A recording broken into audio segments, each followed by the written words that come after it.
বন্ধুরা নমস্কার। বিষয় বিজ্ঞাপন। বন্ধুরা, আমরা যখন কোনো একটা প্রোডাক্ট কিংবা সার্ভিস বাজারে আমরা যখন লঞ্চ করি, তখন সেটির বিষয়ে জনগণকে জানকারি দেওয়ার জন্য বিজ্ঞাপন করা হয়, প্রচার করা হয়। এখন এই জানকারি দেওয়ার জন্য কোন লোক উপযুক্ত, কাদের কথায় মানুষ ট্রাস্ট করবে, বিশ্বাস করবে? যেমন ধরুন, একটা ইস্পাতের রড বাজারে এসছে নতুন। এখন এইটির গুণাগুণ সম্পর্কে কে বলতে পারেন? যিনি ওই বিষয়ে বিশেষজ্ঞ, একজন মেটালার্জিস্ট, এবং নিরপেক্ষভাবে সততার সঙ্গে কেবল জানকারি দেওয়ার জন্যই ওই বিষয়টি সম্বন্ধে যিনি নিজেকে উপস্থাপনা করেন। কোন একটা রাসায়নিক পদার্থ এটি বাজারে এসছে,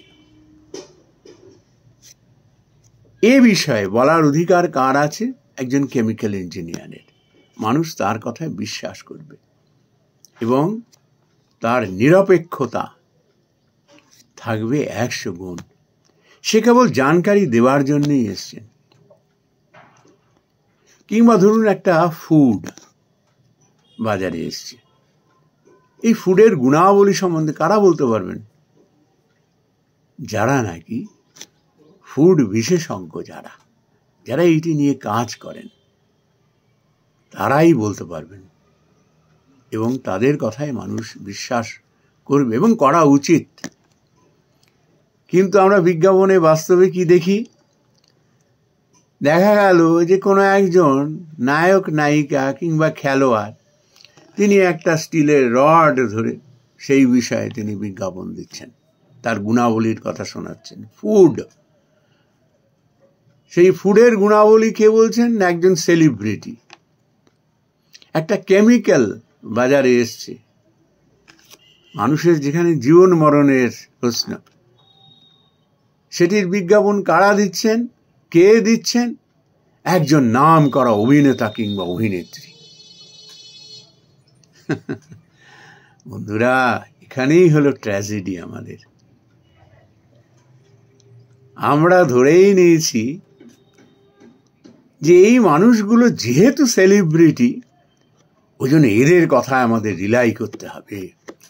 আর এই যে চতুর সমস্ত যারা এর মালিক, তারা বুঝে নিয়েছে যে জনগণকে বোকা বানাতে গেলে ওই সেলিব্রিটিগুলোকে ধরে নিয়ে আসতে হবে। খেলোয়াড়, নায়ক, নায়িকা, এদের দিয়ে বোকা বানাতে হবে।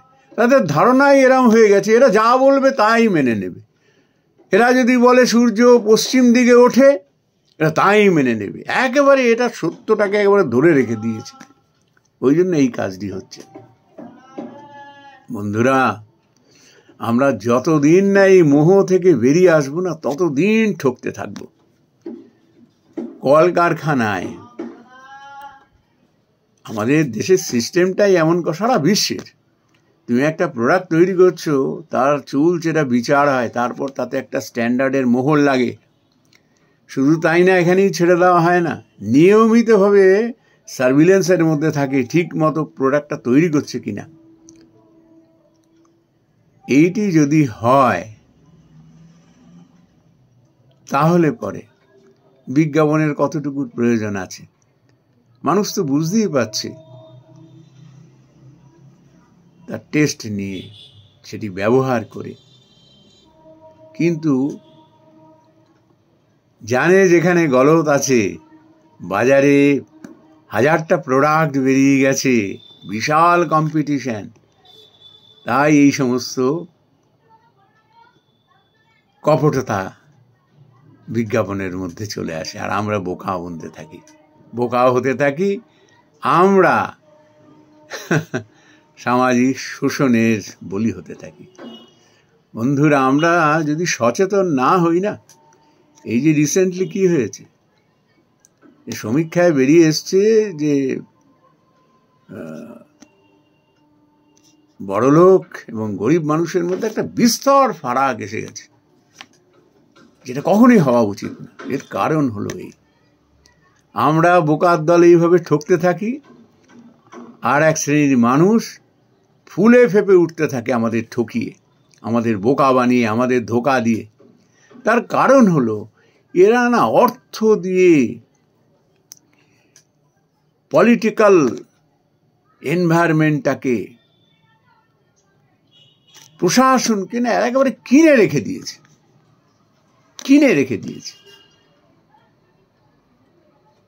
হয়তো কুকুরের বিয়েতেই কয়েক হাজার কোটি টাকা খরচ করে ফেলে দিল, আমরা সেখানে নাচতে নাচতে তার প্রচার করতে শুরু করে দিলাম, দেখো দেখো কিরকম দেখেছো খরচ করেছে। এই হলো আমাদের বোকামি। আমরা চোখের উপরে চোখ রেখে কথা বলতে পারি না, যেখানে অন্যায় সেটা নির্ভীকভাবে বলতে পারি না আমরা, যেটা অন্যায় হচ্ছে। মারামারি গালাগালি দিয়ে কি হবে? এমনভাবে বললাম যে কেউ শুনলো না, নিজেদের সেফ সাইডে রেখে। প্রতিবাদ তো করেছি, বলেছি, যে বলেছে যা করেছে কেউ শোনেনি, কিচ্ছু শোনেনি, ও নিজেই শুনেছে। এতে কোনো কাজ হবে না। আমরা মুখ যদি ফিরিয়ে নিই, কিচ্ছু করতে হবে না, গালাগাল দেওয়ার দরকার নেই, বকার দরকার নেই। এই ব্রিটিশ আমলে কি হয়েছিল? বিলেতি জিনিস বর্জন কর, সরে যাও তার থেকে। জনগণের যে কি শক্তি, একবার যদি তারা মুখ ফিরিয়ে নেয় না, রাজাগিরি বেরিয়ে যাবে, তখন একেবারে পায়ে এসে পড়বে হুমড়ি খেয়ে। আমরা সেটা করছি না। এই সামনে পাঠা কাটার দোকানে যেটাকে বলি চড়ালো, আমাদের কোনো তাপ উত্তাপ নেই, আমরা বসে মনের আনন্দ বসে কাঁঠাল পাতা খেয়ে যাচ্ছি। আমি তো ঠিক আছি, জানি না একটু পরে আমারও বলি চড়বে। বন্ধুরা, আমাদের সচেতন হতে হবে। অনেক সময় আমাদের এইভাবে অতিবাহিত হয়ে গেছে, নাহলে আমাদেরও বলি হবে। আজ আমরা কাঁঠাল পাতা চেবোচ্ছি, কালকে আমাকেও টেনে নেবে। নমস্কার বন্ধুরা।